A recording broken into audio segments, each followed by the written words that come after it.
Señoras y señores, tengan ustedes todos muy buenos días. Soy Javier Hurtado, gerente de estudio de la Cámara Chilena de la Construcción. Y como es normal, una vez al mes tenemos estas charlas de coyuntura económica del país y del mundo, que por esta razón puntual la estamos haciendo ahora por streaming, justamente por el tema del coronavirus. Estamos trabajando en teletrabajo y vamos a presentar esta charla justamente en video streaming. Agradecemos a los socios que están presentes mirando la charla, digamos, y la señal online de streaming de la Cámara.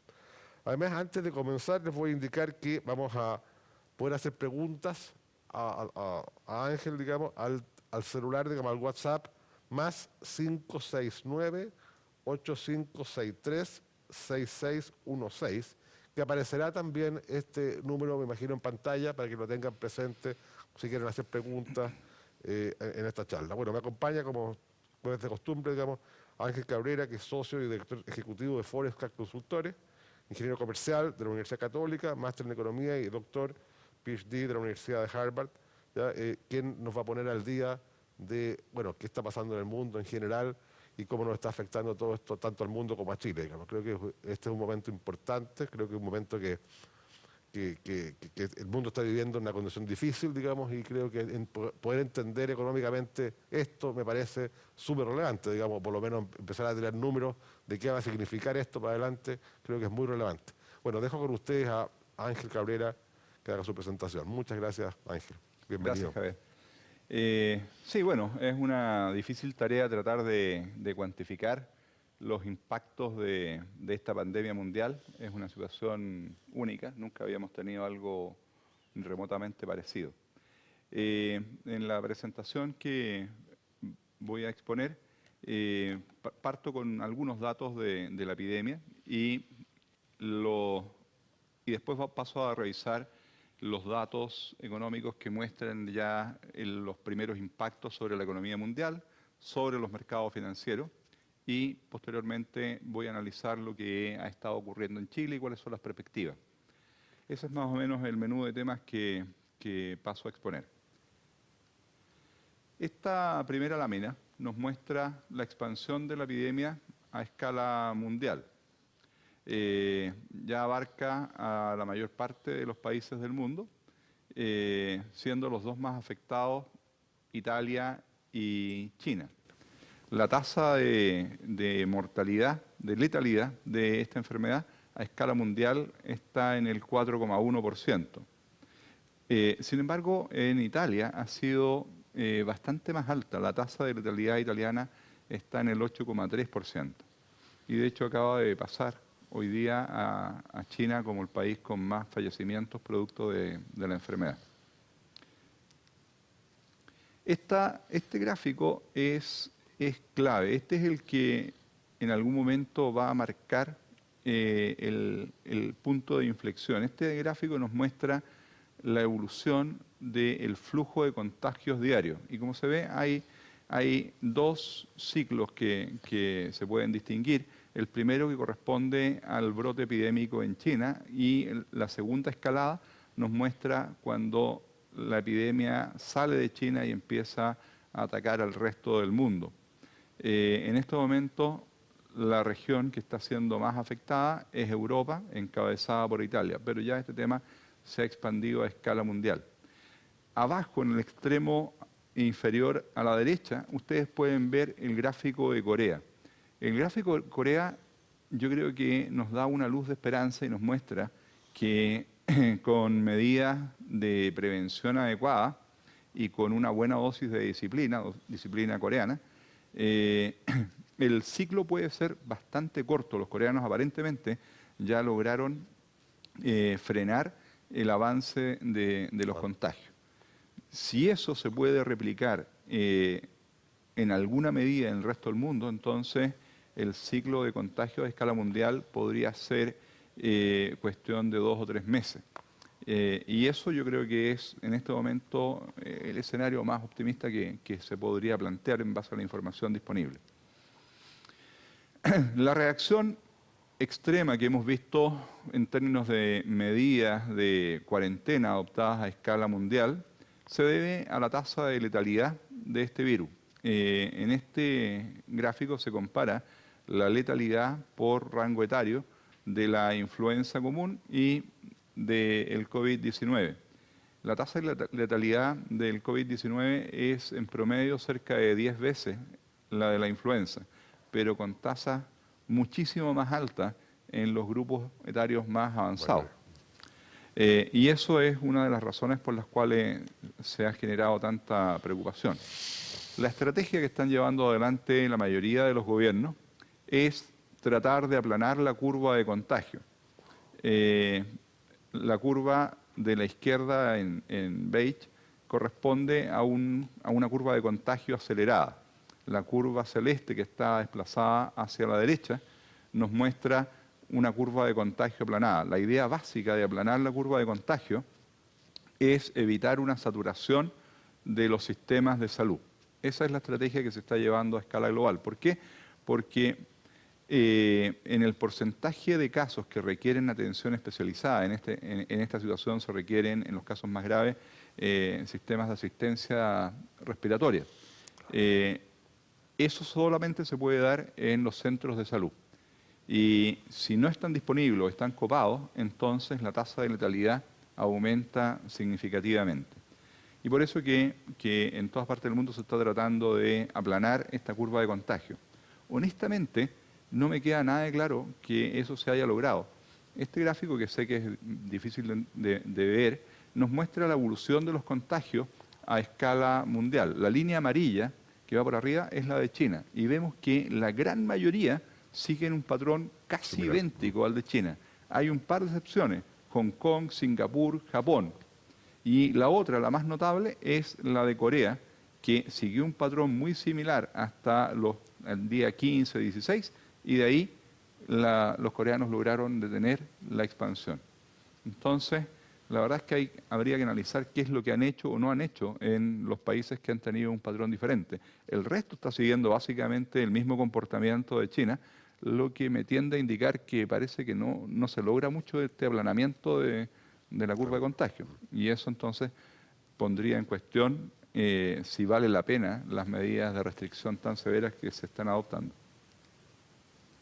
Los efectos económicos de esta epidemia se pueden desagregar en 4 grandes categorías: efectos sobre la demanda agregada, que provocan una contracción de la demanda por diferentes razones que se mencionan ahí; efectos sobre la oferta agregada, que probablemente son los más graves, porque se produce una disrupción completa en la actividad productiva; el deterioro del comercio internacional, provocando una especie de aislamiento del mundo; y los impactos sobre los mercados financieros. Esto es lo que hemos estado viendo en las últimas 2 semanas en forma catastrófica: las caídas de entre un 30 y un 60% en los mercados accionarios mundiales. Esto es lo que puede profundizar la magnitud del impacto recesivo y que podría hacer que las consecuencias sean de más largo plazo.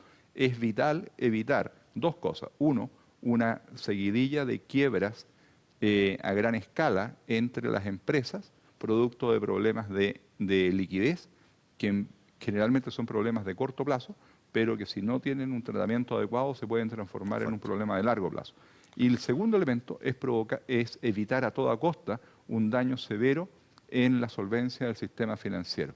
O si no, podemos terminar con una situación como la del 2008-2009 y una recuperación mucho más lenta posteriormente, cuando la economía empieza su fase de reactivación. El impacto sobre la economía china fue devastador, el impacto económico. Acá vemos los datos del bimestre de enero-febrero, con caídas nunca antes vistas en la economía china. Caídas de 13% en producción industrial, una caída de más de 20% en las ventas minoristas, un desplome de 24% en la inversión. Esto nos dice que casi con seguridad, por primera vez en la historia moderna, China va a sufrir una contracción durante el primer trimestre del año. Acá vemos los datos de comercio exterior, una caída de 17% en exportaciones, lo que implica un impacto sobre el resto del mundo a través de las cadenas de distribución; una caída de 4% en las importaciones, lo que implica un impacto sobre el resto del mundo a través de la demanda agregada. El impacto provocado por la recesión china sobre el resto del mundo, hoy día es muy relevante dado el rol y el tamaño que tiene China. En este gráfico se compara el tamaño chino de 2018 versus el 2003. ¿Por qué en 2003? Porque en 2003 se produjo la epidemia del SARS, el síndrome agudo respiratorio, que es lo más similar a lo que estamos viendo hoy día. De hecho, el SARS es otro tipo de coronavirus.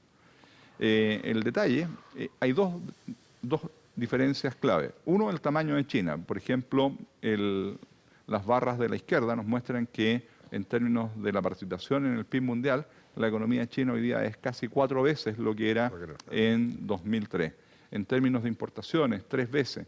En términos de exportaciones de bienes intermedios, 3 veces y media.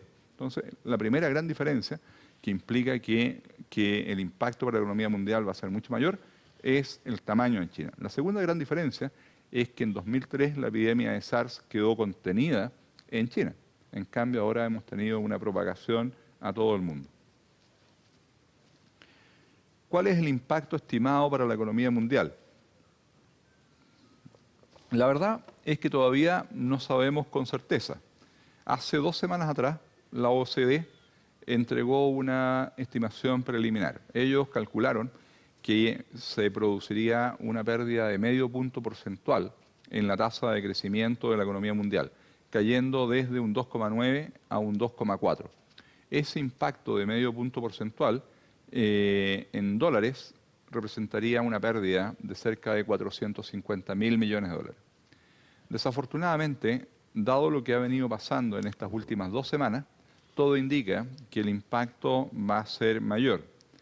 Ayer salió un informe de Bloomberg Economics que, usando la información más reciente, para el escenario de pandemia global, que es básicamente donde estamos ahora, calcula un impacto mucho mayor, una caída del crecimiento mundial desde el escenario base anterior, en torno al 3%, a un crecimiento prácticamente nulo. Y eso implicaría una pérdida de 2,7 trillones de dólares para la economía mundial. Tendríamos recesión a escala global y a escala individual en la mayoría de los países. Una pérdida de 2,4 puntos en China significa que China tendría un crecimiento este año de un 4,6%. Una pérdida de 3,6 puntos en zona euro significa que zona euro sufriría una contracción severa de más de 2 puntos. Una pérdida de 2,4 puntos en Estados Unidos significa que Estados Unidos este año tendría una leve contracción de un 0,2 a un 0,3. Entonces estamos hablando de consecuencias económicas que pueden llegar a ser extremadamente graves y con la información que tenemos hasta ahora, desgraciadamente parece que nos estamos moviendo en esta dirección.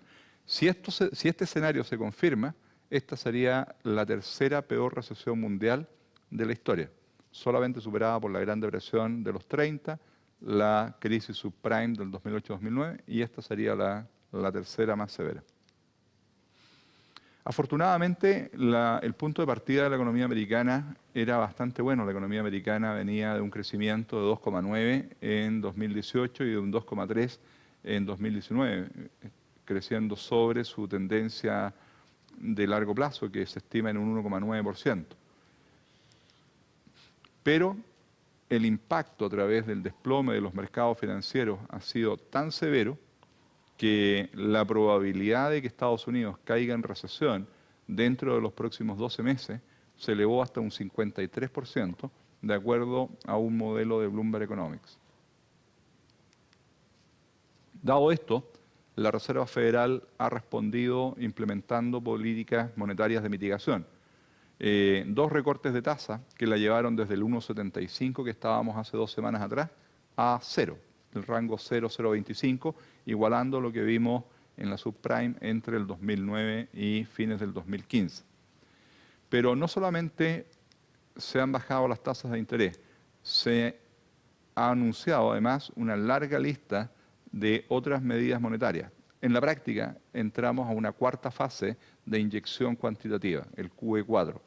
¿Qué es lo que se busca con esto? Básicamente proveer la liquidez tanto al sistema corporativo como al sistema financiero para evitar lo más posible estas quiebras masivas de empresas y una disrupción severa del sistema de pago y de la liquidez del sistema financiero. Esto es fundamental, esto es lo que se está haciendo hoy día en todas partes del mundo, las medidas de la Reserva Federal, el Banco Central Europeo, el Banco de Japón y también las medidas que vienen mencionadas un poco más adelante acá en Chile. Además de esto, el gobierno americano anunció ya un paquete fiscal que fue aprobado esta semana por el Congreso de Estados Unidos, un paquete valorado en 105.000 millones de dólares, y comenzó a trabajar inmediatamente en otro mucho mayor que tendría un valor de 1,3 trillones de dólares. Esto apunta a tratar de evitar o mitigar los impactos que van por el lado de la demanda agregada. El punto de partida de zona euro, desgraciadamente, era bastante más frágil. Zona euro venía en un proceso de desaceleración profunda desde mediados del 2018, llegando a una situación de virtual estancamiento en el cuarto trimestre del 2019, con un crecimiento anualizado de apenas de un 0,5%. De hecho, si miramos el desempeño de sus 4 principales economías, vemos que Alemania en el cuarto trimestre tuvo un crecimiento prácticamente nulo y vemos que Francia e Italia tuvieron contracciones ya en el cuarto trimestre. Por lo tanto, prácticamente con seguridad, zona euro va a estar cayendo en recesión ahora durante el primer semestre de este año. Esta lámina nos muestra la enorme dependencia que tiene zona euro del comercio internacional. El 47% de las exportaciones del PIB alemán está destinado a las exportaciones y en el caso de Francia e Italia es poco más del 30%. El gráfico de la izquierda nos muestra la relación entre el indicador líder de actividad manufacturera de zona euro, que es la línea negra, y el indicador líder de actividad manufacturera de China, que es la línea celeste que se ve ahí en el gráfico. Y vemos cómo el indicador líder de China se desplomó en el primer bimestre, lo que manda una señal bastante poco alentadora respecto a lo que va a pasar con la actividad manufacturera europea. De nuevo, la conclusión es que Europa va a caer en recesión en forma casi inevitable. Dado esto, al igual que la Reserva Federal, el Banco Central Europeo ha anunciado un conjunto de medidas monetarias tendientes a mantener la liquidez tanto para el sector corporativo como para el sector bancario.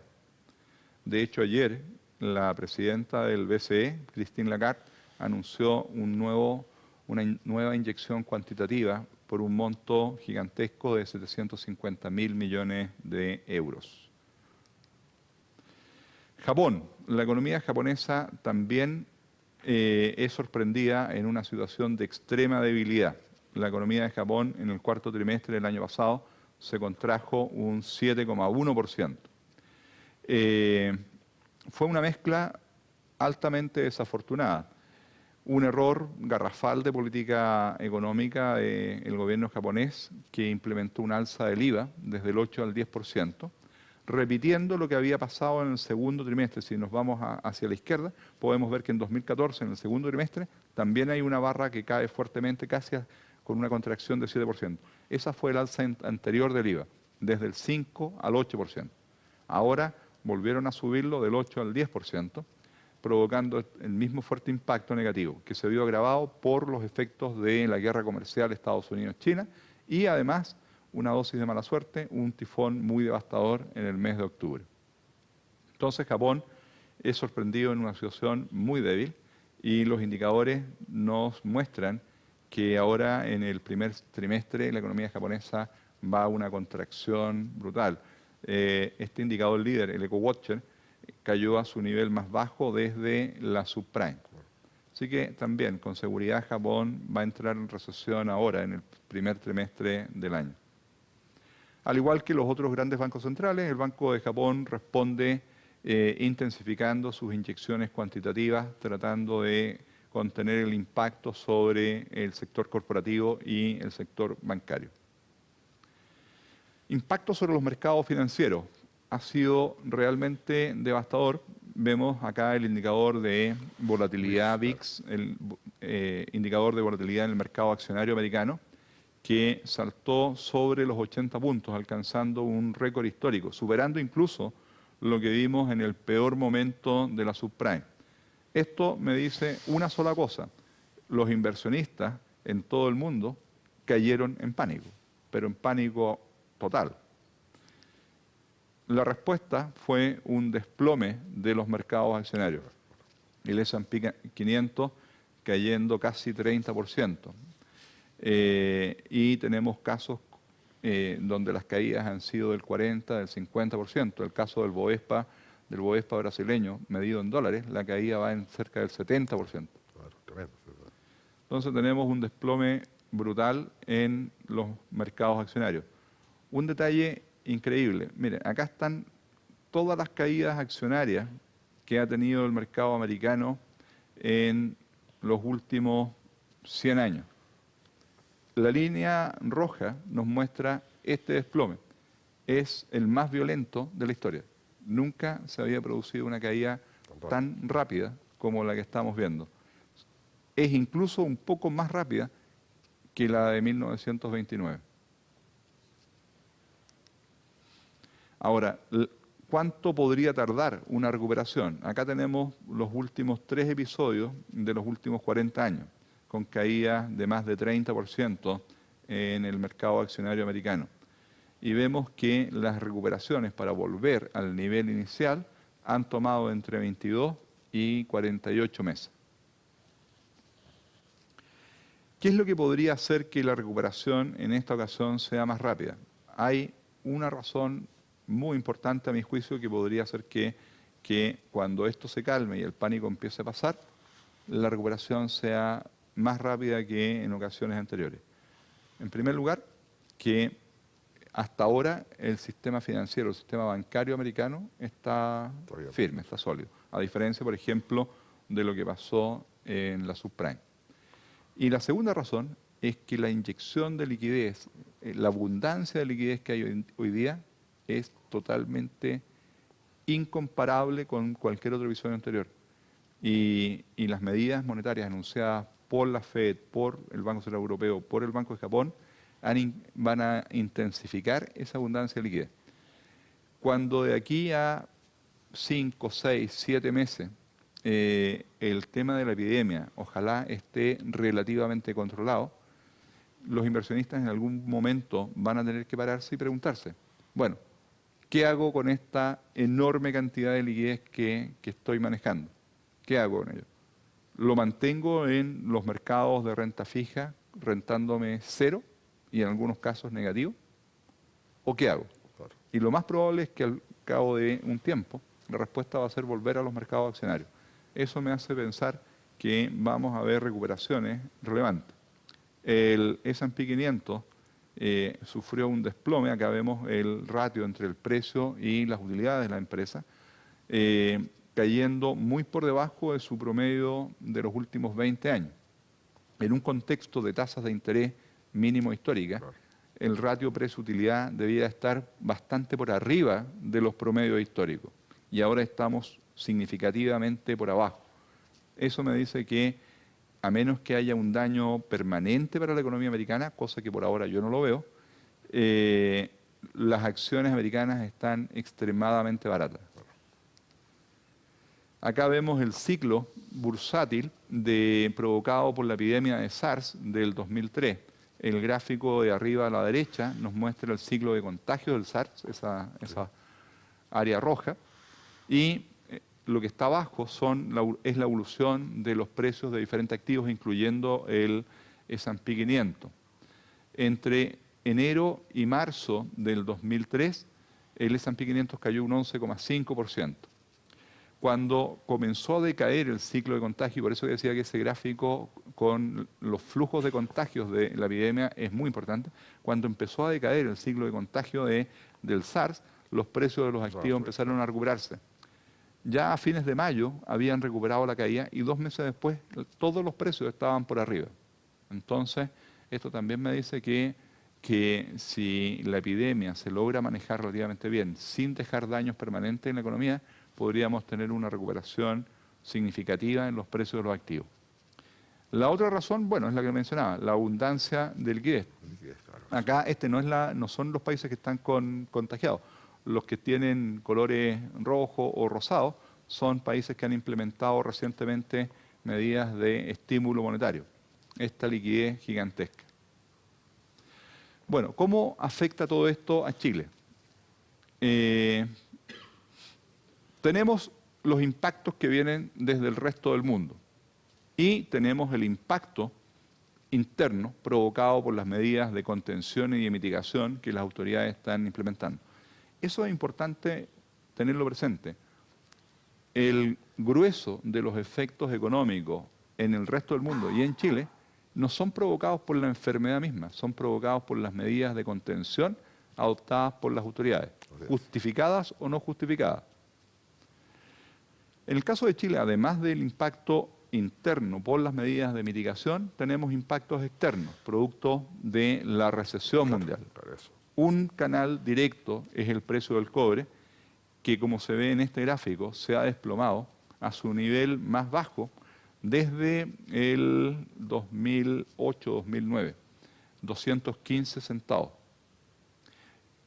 Cada centavo promedio anual del precio del cobre representa 150 millones de dólares en exportaciones y 30 millones en recaudación fiscal.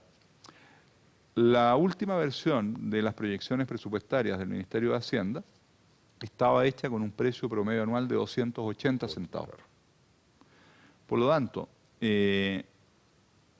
si el precio promedio anual, considerando lo que ya tuvimos los primeros meses, nos diera cercano a 230, 240, tenemos pérdidas sustanciales. En el caso de las finanzas públicas, podemos estar perdiendo 1.200, 1.500 millones de dólares por recaudación, lo que le va a poner una presión adicional a las finanzas públicas que ya están muy, muy complicadas. El otro canal importante a través del cual nos está pegando lo que está pasando en el resto del mundo es un desplome en los flujos de capitales, una fuga de capitales, no solamente de Chile, sino que de todo el mundo emergente. Este gráfico justamente nos muestra lo que ha estado pasando en los últimos 2 meses. Se ha producido una salida de más de 50.000 millones de dólares desde los mercados emergentes, superando lo que vimos en la crisis de 2008, cuando en 2013, la línea amarilla nos muestra lo que pasó en 2013, cuando la Reserva Federal empezó a anunciar el inicio del ajuste monetario, y la línea verde nos da lo que pasó a mediados del 2015, cuando se produjo una caída fuerte en el mercado chino. La fuga de capitales que estamos viendo ahora es más severa que esa. Y eso explica, entre otras cosas, por qué el tipo de cambio se ha depreciado y por qué todas las monedas emergentes se están depreciando violentamente. Además de esto, no tenemos que olvidarnos que tenemos la contingencia política, el estallido social del 18 de octubre, el que nos continúa golpeando a través de la violencia y del impacto sobre las expectativas de las reformas económicas y las reformas institucionales. Eso está todavía latente, ¿no? Lo que pasa es que ahora estamos tan preocupados del coronavirus que ha pasado a segundo plano, pero esto está todavía vigente. Creo que es súper importante concentrarnos en el primer efecto, el de la violencia. ¿Por qué? Porque nos da una buena idea de cuánto puede llegar a ser el costo de la epidemia. La violencia política del cuarto trimestre del año pasado provocó una disrupción en la cadena productiva y comercial, similar a la que está provocando esta situación de medidas de contención para hacer frente a la epidemia. La violencia del cuarto trimestre provocó esa caída de 2,1% en el Producto Interno Bruto durante el cuarto trimestre del año. Eso nos costó 3.600 millones de dólares. A partir de eso, nosotros estimamos y ajustamos nuestras proyecciones para los datos de actividad de marzo, abril, mayo y junio. Hasta ahí porque necesitamos ver cómo evolucionan las cosas para poder seguir proyectando. La incertidumbre en este momento es tan grande que la verdad es que no sabemos cómo sigue la historia. Pero tomando como referencia lo que pasó en octubre y noviembre, que es ese bache que se ve ahí al final, justo antes del área medio rosada. Ese es el bache provocado por el brote de violencia en octubre y noviembre. Viene una recuperación en diciembre y en enero se vuelve a los niveles que teníamos en septiembre. Febrero, nosotros calculamos que debiera haber estado similar a lo que vimos en enero. ¿Eso? Y eso nos daría un crecimiento de un 1,1.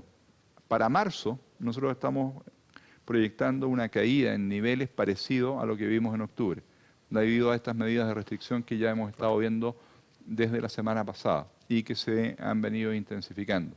Dado que estas medidas nos han afectado desde mediados de mes, van a ser similares a lo que vimos en octubre del 2008. Ahora, yo creo que las restricciones que se han ido aplicando y la autorrestricción que nos hemos ido aplicando todos es más severo que lo que vimos en octubre. Seguramente, sí. Los moles en este momento están completamente cerrados. En cambio, en octubre al menos se funcionaban las cosas hasta mediodía. Entonces, yo creo que incluso la proyección que estamos haciendo ahí es probablemente un poquito optimista. Con eso, marzo tendría una caída de 4,6%, abril un 5%, mayo un 3,6% y junio un 1,8%, suponiendo que ya en mayo y junio empezamos a recobrar gradualmente la normalidad. Pero estamos hablando de un segundo trimestre en que la economía se contrae un 3,5%.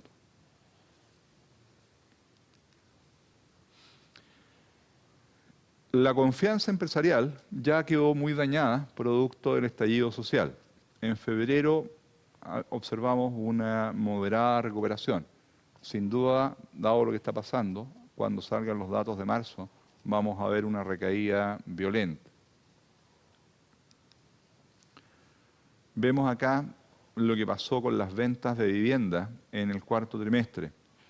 Yo destacaría lo que está en el gráfico abajo a la izquierda, que nos muestra que las ventas de departamentos en el trimestre, la barra azul, nos dice que se vendieron unos 4.400 departamentos, con una caída de 32% en relación al cuarto trimestre del 2018. Con eso, inmediatamente se produjo un exceso de oferta, lo que vemos en el gráfico abajo a la derecha, y la demora de ventas se disparó hasta los 28,6 meses. Eso genera un fuerte desaliento para el inicio de nuevos proyectos hasta que este exceso de oferta sea absorbido. Este otro gráfico nos muestra la tasa de desistimiento en la compra de vivienda y vemos que la línea azul del gráfico de arriba nos muestra esa tasa en el caso de los departamentos. Subió desde 7% a 17%. Producto de dos cosas. Los bancos apretaron la mano con sus políticas de crédito y muchos inversionistas que estaban comprando departamentos para arriendo cambiaron de estrategia de inversiones. Acá están las proyecciones que hicieron ustedes. La Cámara está proyectando una caída de un 7,7% en la inversión sectorial, con caídas muy fuertes en infraestructura productiva, un 18,1% si no me equivoco, y en vivienda privada que cae un 15,5%. Desgraciadamente estas proyecciones son pre-epidemia. Así es. Lo que significa que probablemente va a haber que revisarla a la baja. Otro elemento importante que está afectando la actividad económica nacional y que se va a intensificar en los próximos meses es un cambio en las condiciones crediticias. Esta es la encuesta de condiciones crediticias que hace trimestralmente el Banco Central, donde le pregunta a los bancos qué están haciendo con sus políticas de crédito, la están relajando o la están restringiendo. Y reporta el porcentaje de bancos que están relajando o restringiendo. Y lo que vemos es que porcentajes altos, más de la mitad de los bancos están restringiendo sus políticas de crédito. Y esas restricciones son bastante severas en el caso de inmobiliarias y de constructoras. En la misma encuesta, el Banco Central le pregunta a los bancos qué está pasando con la demanda de crédito. Y vemos fuertes caídas, y las caídas más fuertes son justamente en inmobiliarias y constructoras, donde casi el 70% de los bancos reporta que en el cuarto trimestre del año pasado se produjeron caídas importantes en la demanda de crédito. Eso básicamente hay que interpretarlo como una cancelación de proyectos de inversión. Vamos a ver qué pasa ahora en el primer trimestre. ¿Qué está pasando a nivel de los consumidores? Acá tenemos el indicador de confianza de los consumidores y vemos que está extremadamente deprimido. Se produjo una pequeña recuperación en febrero, pero seguramente ahora en marzo también debe estar generándose una recaída. No solamente hay pesimismo por parte de los consumidores, sino también tenemos un impacto sobre el empleo. Acá estos datos de la Dirección del Trabajo nos señalan que entre el estallido social del 18 de octubre y el 31 de enero se produjeron 309.171 despidos por necesidad de la empresa. Entre enero y octubre, el promedio de los despidos por necesidad de la empresa fueron 40.000 despidos mensuales.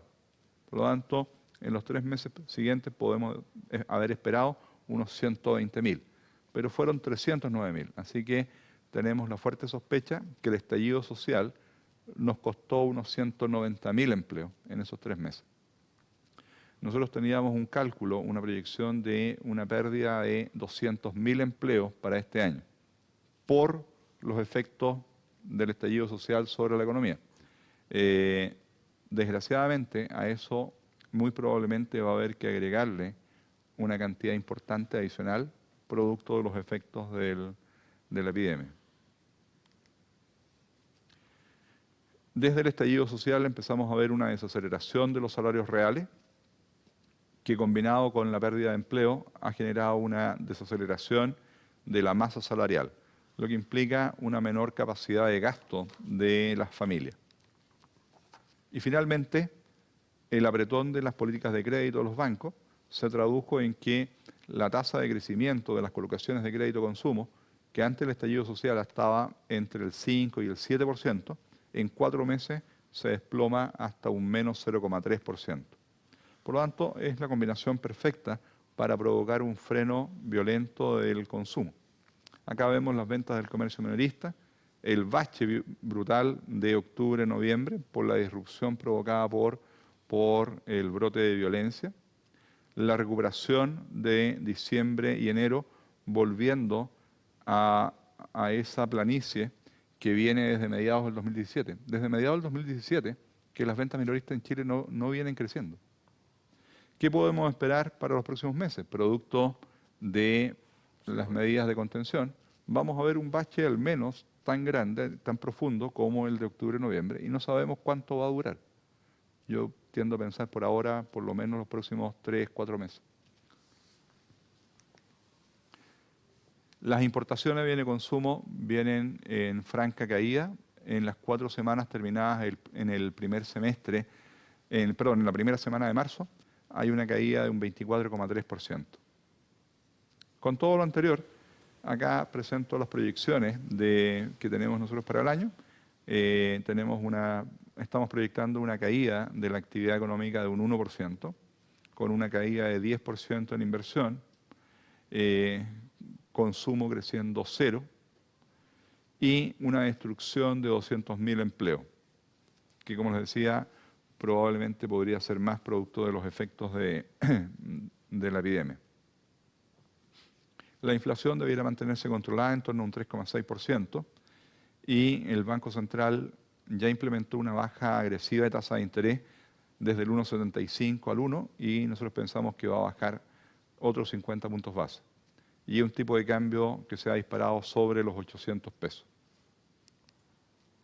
Justamente acá vienen los datos del tipo de cambio. Vemos cómo el tipo de cambio se ha disparado violentísimamente, pero a diferencia de lo que nos muestra el gráfico a la izquierda abajo, que es la evolución de los tipos de cambio de otras monedas emergentes, nosotros tenemos 2 cachos. El primero es en el gráfico de arriba ese primer cacho es el salto del tipo de cambio producto del estallido social.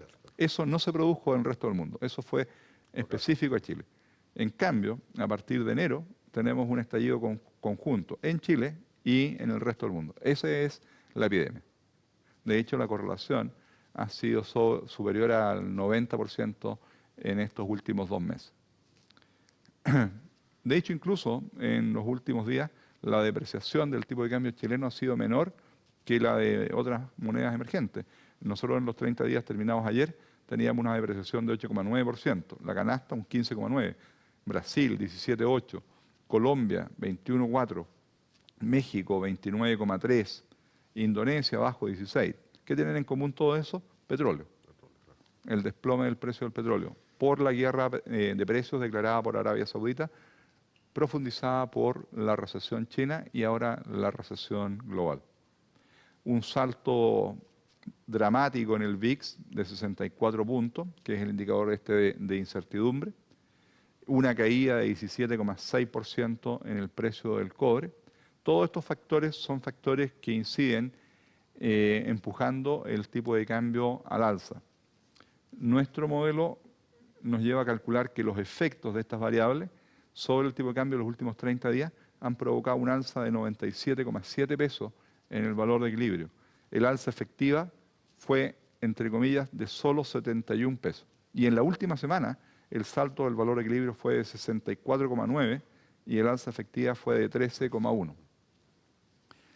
Eso implica que la brecha entre el tipo de cambio efectivo, la línea roja en el gráfico a la izquierda, y el valor de equilibrio, la línea azul en ese mismo gráfico, esa brecha que se produjo producto del estallido social y que nosotros la interpretamos como una medida del riesgo político, en los últimos 30 días se ha cerrado. Justamente eso es lo que nos muestra el gráfico de la derecha, es justamente esa brecha. Hace un mes atrás estaba en torno a los 110, 120 pesos. En los últimos 30 días ha caído hasta poco menos de 80 pesos. Eso yo lo interpreto en el sentido de que, producto de esta epidemia, nos olvidamos un poquito del estallido social y el temor del estallido social está pasando a un segundo plano. Así todo, sigue habiendo una brecha de 80 pesos.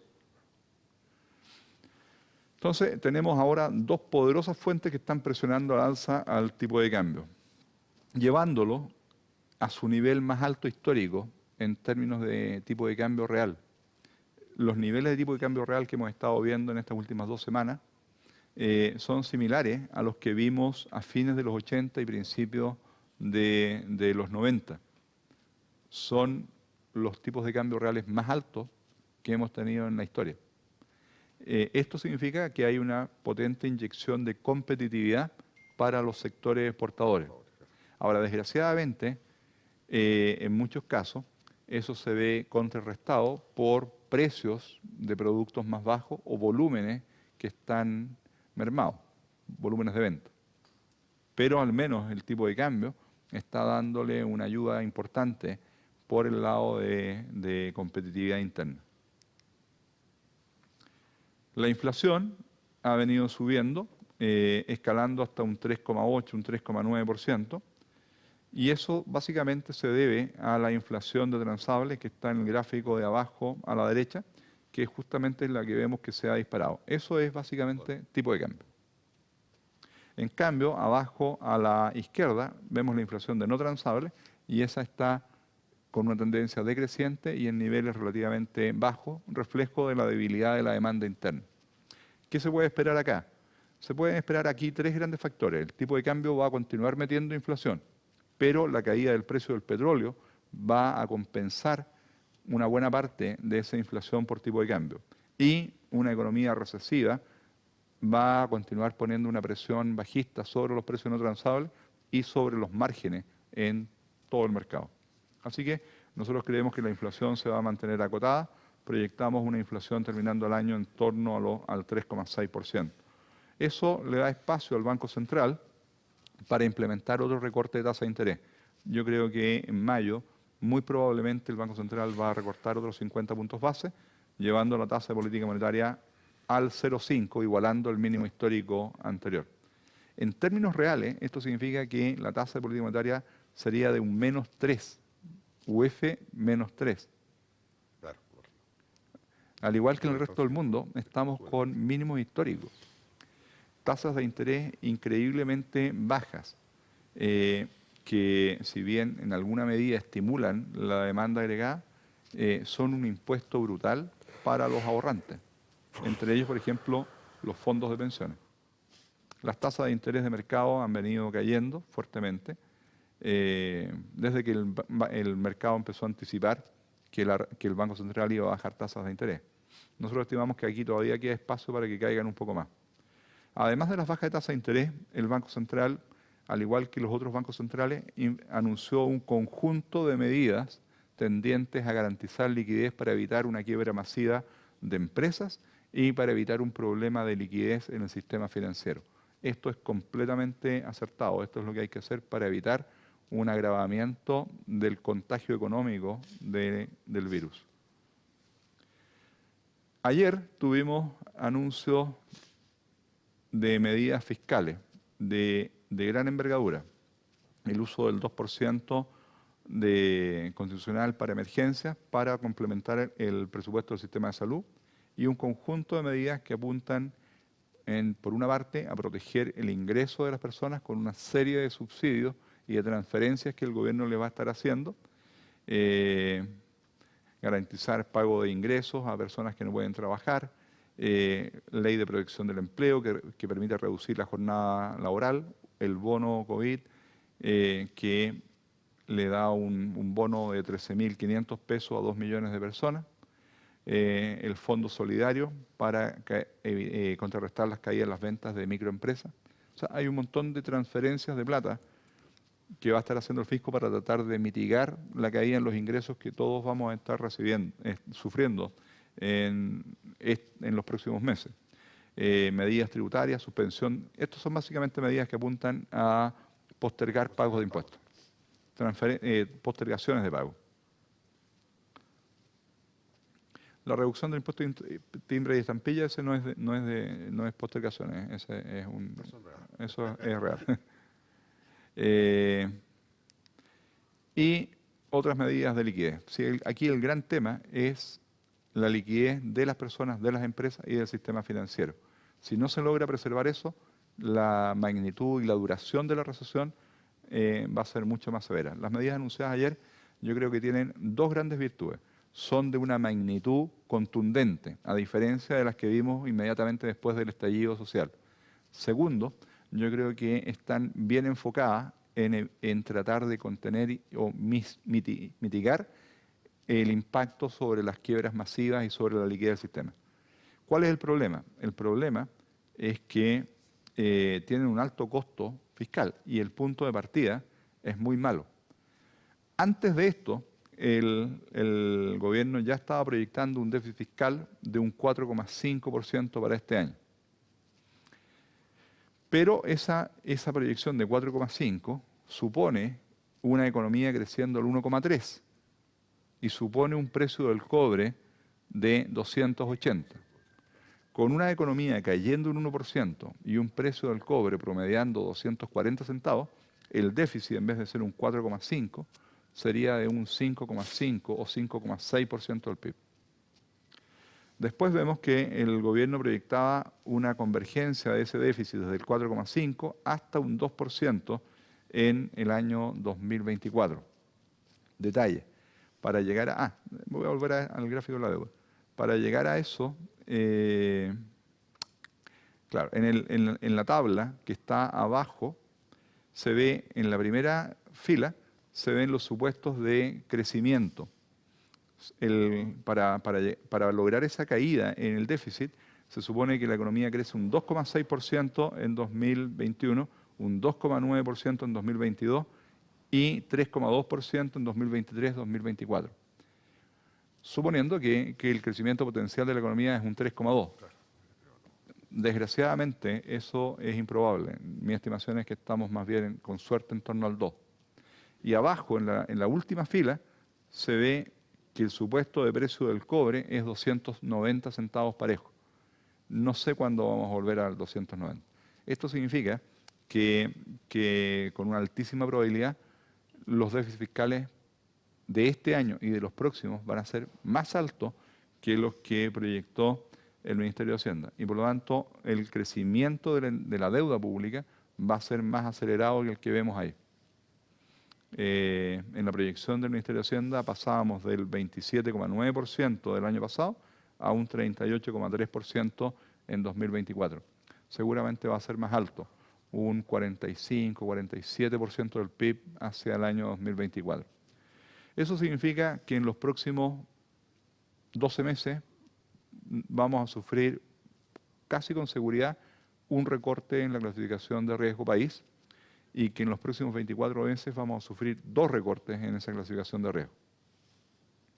Y eso implica un aumento en el costo de endeudamiento para el país en el mediano plazo.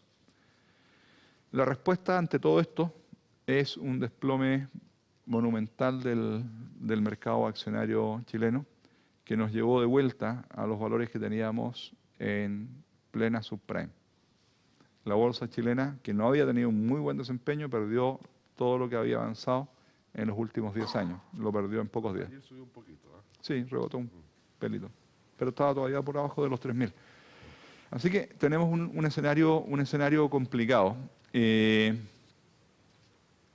Pero las medidas, tanto monetarias como fiscales, son las apropiadas y apuntan a mitigar. Ahora la gran pregunta es cuánto va a durar esto. Cuánto va a durar y qué tan malo se va a poner. Eso es lo que no sabemos. Bien, yo diría que esos son los temas que tenía. Bueno, muchas gracias, Ángel. La idea es ahora ver unas preguntas que tenemos acá que han llegado de algunas personas. El teléfono para las preguntas lo tienen claro, supongo, está publicado en pantalla, ¿o no, Cristian? Sí. Ya. A ver, voy a partir por acá, no sé en qué orden acá, pero... Ya. Dice acá, don Ángel, usted indica que los mercados se pueden recuperar en unos 22 a 48 meses. Puedo equivocarme en el número de meses indicados, pero hablando en tiempo, ¿cuánto puede demorar en recuperarse los fondos de pensiones? A ver, esos 22 o 48 meses es lo que nos muestra la historia reciente, la historia de los últimos 40 años. Eso es lo que se demoraron en las últimas 3 grandes crisis. ¿Cuánto se van a demorar en esta ocasión? Bueno, honestamente nadie lo sabe, pero por las razones que yo mencioné, especialmente por la abundancia de liquidez, creo que en esta ocasión la recuperación podría ser más rápida. Ahora, los fondos de pensiones siguen básicamente el movimiento de los mercados bursátiles, por lo tanto seguirían recuperando a la misma velocidad de los mercados bursátiles y de lo que ocurra con la renta fija. Eso significa que las pérdidas que se han producido en estos meses, en el caso de los mercados bursátiles, yo creo que van a demorar por lo menos 2 años, 3 años en ser recuperados. Acá hay otra pregunta, pero es más médica. Dice, ¿podría darse una segunda ola de contagio en países de Asia a partir de los casos de Europa? O sea, en el fondo, que se recontagien. A ver, yo no soy... Nadie sabe eso, sí, esa es una pregunta médica. Sí, pero los datos que estaban saliendo ayer muestran que sí, que hay una segunda oleada en Asia. De hecho, todos los contagios que se han producido en los últimos 2 días en China son por personas que vienen llegando de... O sea, va a tener que cerrar las fronteras también ahora para que no entren a Asia. Digamos, es probable que... Acá hay otra pregunta que es a mí, pero en realidad creo que para los dos, digamos. Pero dice acá en España, la Asociación de Promotores y Constructores está solicitando la paralización de las obras públicas para frenar el avance del coronavirus. Seguramente mandar a la gente a la casa. Yo vi también en algunos medios que Boston, por ejemplo, había cerrado la construcción municipal, Pensilvania también, Malasia también, ya habían paralizado la construcción, digamos. Claro, yo entiendo que desde el punto de vista de las personas estar con tranquilidad de estar en la casa es bueno, pero si empezamos a paralizar todas las actividades, yo creo que eso para la economía es complicado, digamos. Es catastrófico. Es catastrófico. O sea, yo creo que al final hay que buscar la forma posible de que las actividades se mantengan con todas las prevenciones del mundo, digamos, ojalá médicas, pero si uno empieza a paralizar todas las actividades, al final creo que la crisis puede ser incluso mayor. Sí. No sé qué piensas tú. Sí, la paralización de actividades y en el caso extremo, por ejemplo, lo que anunció ayer el presidente de Argentina, que es una cuarentena total, yo creo que es una medida extremadamente peligrosa. No sé si efectiva, de hecho me queda la duda de qué tan efectiva sea, pero pero sí, no me cabe duda que es extremadamente peligrosa, porque una cuarentena total que obliga a las personas a permanecer en sus casas genera pánico y genera desabastecimiento. Y el pánico y el desabastecimiento son una combinación extremadamente peligrosa. Seguramente todos han visto más de alguna película de estas epidemias y qué es lo que pasa cuando la gente cae en pánico. Pueden haber muchos más muertos producto de eso que de la enfermedad. Que a todo esto es una enfermedad que no tiene una tasa de letalidad tan alta como para justificar el pánico que hay actualmente a escala mundial. Acá hay una pregunta más, bueno, para ambos también, dice, ¿qué impacto espera de mantenerse la situación en el precio de la vivienda? ¿Ya? Esa es la pregunta para ambos. Yo diría claramente, a ver, tal como dijo Ángel, la venta de viviendas hasta diciembre venía cayendo fuertemente. De hecho, el dato de enero es aún peor. ¿Ya? La venta ha ido cayendo, la oferta también ha ido cayendo porque no se están ingresando inversiones nuevas a viviendas. ¿Ya? Y eso está pasando fuertemente. Adicionalmente ahora, si se empiezan a paralizar obras, la oferta también sigue cayendo porque no hay obras, digamos. O sea, claramente empieza a caer más rápido la oferta. Y cuando la oferta cae más rápido que la demanda, puntualmente los precios no bajan. ¿Ya? Si la oferta cayera menos que la demanda, puede que los precios bajen, digamos. ¿Ya? Pero eso es lo que estamos de por verse. Hasta ahora, hasta por lo menos en enero, todavía estaban subiendo los precios en promedio. Ya creo que esto podría, de alguna forma, aplacar esas subidas de precios y en el extremo que caiga mucho la demanda y no tanto la oferta, puede haber una caída de precios. No sé qué pensás tú, pero Sí. no se ve todavía ahí. Mira, tomando como referencia lo que pasó en 2009-2010, yo esperaría que en el caso de los proyectos que ya estaban en venta, como se les alarga el periodo de venta, en algún momento salgan a hacer ofertas un poquito más agresivas. Y ahí podrían haber, en 2010 vimos ofertas de 10-15%. En el caso de las viviendas usadas, lo que yo esperaría es que las transacciones prácticamente se paralicen y durante un rato haya muy poca transacción. No hayan caído los precios, pero los dueños que no estén extremadamente apurados simplemente no van a vender. Entonces el tema, a diferencia de las crisis anteriores, es que en ese tiempo la oferta disponible era oferta terminada. Entonces claramente cuando se empezó a ver muchos departamentos terminados que no estaba vendiendo, bajaron los precios. Claro. Ya, hoy día si uno mira la composición de la oferta, se da cuenta que terminados no es más allá del 15%, no es más allá que eso. Yeah. Entonces la verdad que hay al menos un 80% en obra y de hecho debe haber un 15% o 20% que está recién casi en blanco, o sea, partiendo la obra. Entonces no hay una oferta fuerte terminada, o sea, eso se demora en suavizarse. Por último, las empresas pueden de alguna forma ralentizar un poco la operación de la producción, digamos, y eso es un manejo que hoy día se puede hacer. Antes se medía solamente lo terminado. ¿Ya? O sea, ahí puede ¿Tú caer no una ves diferencia. que haya una presión tan fuerte No como aún. para No aún, incentivar pero estas ofertas? claro, no aún, pero porque por otro lado está el tema de la restricción de oferta que estás produciendo producto de un montón de medidas urbanas que hacen que no puedas ofrecer en los lugares demandados. Entonces, en el fondo hay varias condiciones hoy día que hay que manejar para poder entender un poco más qué puede pasar con los precios. Digamos, yo creo que ahí es bastante más complejo de estimar. Es difícil, pero claramente sí, yo podría decir que no deberían seguir subiendo las tasas que están subiendo, claramente. Podrían estabilizarse un poco más y en el extremo, si las cosas son muy complejas, digamos, y cae muy fuertemente la demanda, efectivamente puede haber un efecto en los precios, digamos, a la baja. Pero todavía son situaciones más o menos extremas. ¿Ya? A ver, hay un montón de preguntas, así que voy a escoger algunas, digamos.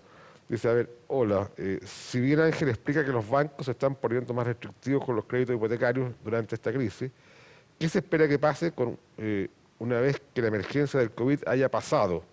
¿Podemos esperar una baja en tasas de interés y menores restricciones a los bancos para reactivar la economía? A ver, con seguridad vamos a ver una baja de tasa de interés por parte del Banco Central, como les decía, Claro, van a llevarla a niveles cercanos a cero, pero la incertidumbre y el temor por las consecuencias de la epidemia y por las incertidumbres asociadas a la contingencia política van a seguir estando presentes. Y eso significa que los spreads se van a mantener altos. Por lo tanto, lo que yo esperaría son tasas de interés de mercado para créditos corporativos, créditos hipotecarios y créditos a personas más altos durante un periodo de tiempo prolongado, más allá de la duración de la epidemia. Y después lo mismo, considerando la gran liquidez y baja precio de acciones, ¿no podría haber un rebote de compra de acciones? Sí, definitivamente. Eso sí, yo creo que la única duda, de hecho. Sí, la única duda es cuándo, pero yo creo que va a haber un rebote importante. Por lo tanto, si uno es suficientemente valiente, yo creo que estos son los momentos en donde uno puede obtener importantes rentabilidades en acciones. De hecho, si bien lo que pasó ayer, o sea, ayer subió un 7% en la bolsa. Sí. Ya es un rebote no menor, digamos. Si alguien quería comprar acciones justamente en taller hubiera ganado algo de plata, digamos. Claro. Es un mercado muy inestable, digamos, y van a haber rebotes, no me cabe ninguna duda, y muchos más. ¿Ya? A ver, estoy viendo algunas preguntas que son...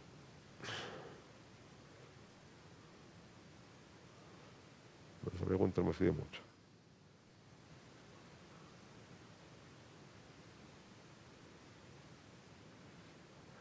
A ver. Medio lento esto va. Está muy lento Está lento el... Ángel, si tenemos un invierno más complejo y el inicio de la recuperación dura hasta septiembre, ¿se requerirá un nuevo paquete de medidas? ¿Quedará espacio fiscal o monetario para hacerlo? Bueno, claro, si los efectos recesivos se alargan, la presión para adoptar nuevas medidas va a ir en aumento. En el ámbito monetario siempre queda algún espacio. Con la tasa en el 0,5 ya no habría, pero sí, al igual que lo que hemos visto afuera, pueden recurrir a inyecciones cuantitativas. Ahora, la efectividad de eso es acotada. Y en el ámbito fiscal, por los números que les mostré al final, yo diría que no queda mucho espacio. Cualquier medida adicional que se anuncie en el ámbito fiscal nos lleva a una situación de déficit muy, muy peligrosa y que yo creo que va a obligar al próximo gobierno a considerar una nueva reforma tributaria. Cosa que se estuvo de alguna forma discutiendo en parte en este mismo gobierno, el producto de la crisis social. Sí. Ya, yo creo que es un tema que está latente, digamos. Y de hecho esa es una de las incertidumbres que va a seguir pesando sobre la economía. Va a tener que equilibrar gastos permanentes con nuevos ingresos permanentes, probablemente además con los gastos sociales que va a quedar probablemente incluso después del coronavirus. O sea, claramente yo creo que hay un tema ahí de equilibrio complejo, ¿sí? No me cabe ninguna duda. Sí. ¿Ya? Eso es complicado.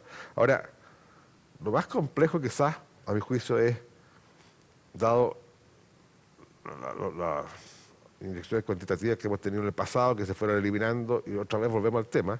Alguna vez hablamos del tema, ¿te acuerdas? De que en un mercado demasiado líquido, digamos, con mucha liquidez, con mucho dinero, digamos, puesto en el mercado, la vuelta atrás a un mercado más dinámico, más competitivo, es bien peligroso. De hecho, vimos cuando se retiraron en Estados Unidos, las inyecciones cuantitativas se fueron retirando, ¿te acuerdas? Se fueron retirando. Tuvo impacto esa retirada y de hecho cuando empezaron a bajar a cambiar la tasa, también tuvo un impacto importante.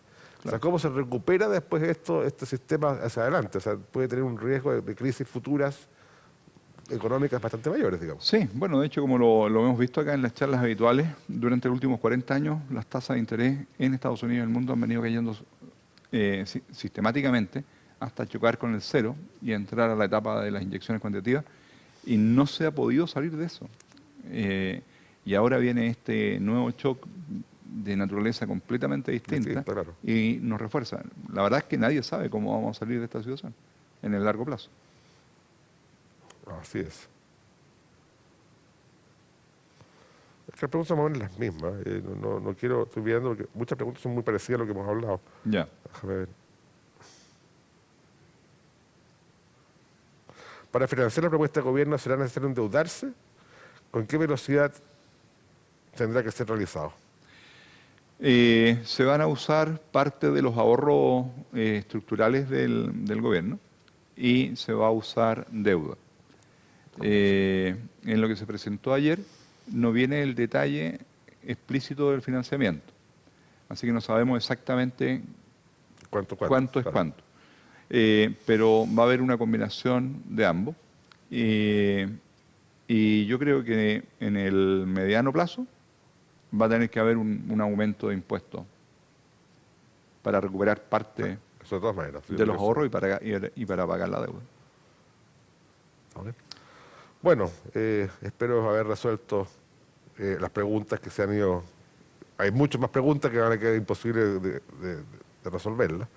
Creo que ha sido súper interesante esta charla. Es la primera que escucho después de todo lo que está pasando, digamos, y he leído algunas cosas, digamos, han salido algunas publicaciones, pero es bastante completa esta charla.